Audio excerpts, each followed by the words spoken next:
True story based on The Unseen Visitor. It was the summer of 1982, in a small, quiet town in rural Ohio. The Wilson family had just moved into an old farmhouse on the outskirts of town. The house was a century old, with creaky floors, drafty windows, and a history that locals whispered about but never fully explained. Mr. Wilson, a history professor, was fascinated by the home's past.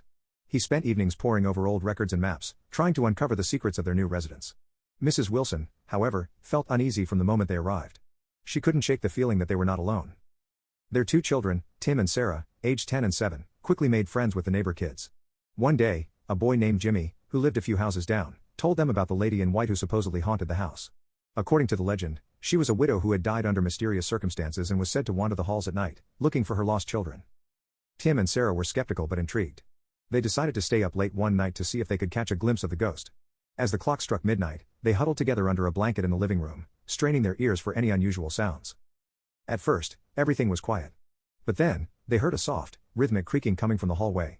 The sound grew louder and closer until it seemed to be right outside the living room door. Tim and Sarah held their breath, their hearts pounding in their chests. Suddenly, the door slowly creaked open. The room was dark, but they could make out a faint, white figure standing in the doorway.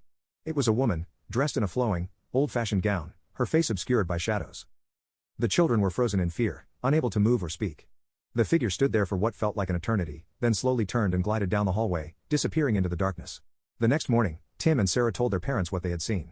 Mr. Wilson, ever the skeptic, dismissed it as their imagination. But Mrs. Wilson knew better. She had felt the same presence in the house, the same cold, unexplainable chill that seemed to seep into her bones. Over the following weeks, the sightings became more frequent.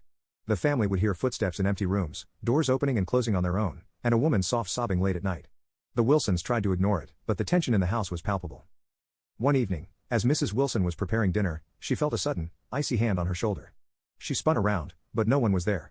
The lights flickered, and she heard a whisper in her ear, "Help me." That was the final straw. The Wilsons packed their bags and moved out the next day, leaving behind the haunted farmhouse and its restless spirit. The house still stands, empty and abandoned, a silent testament to the unexplained events that drove the Wilson family away. And to this day, locals say that on a quiet night, if you listen closely, you can still hear the soft creak of footsteps and the faint sobbing of the lady in white, forever searching for her lost children. For more disturbing stories, please watch YouTube channel at cams.dark.stories.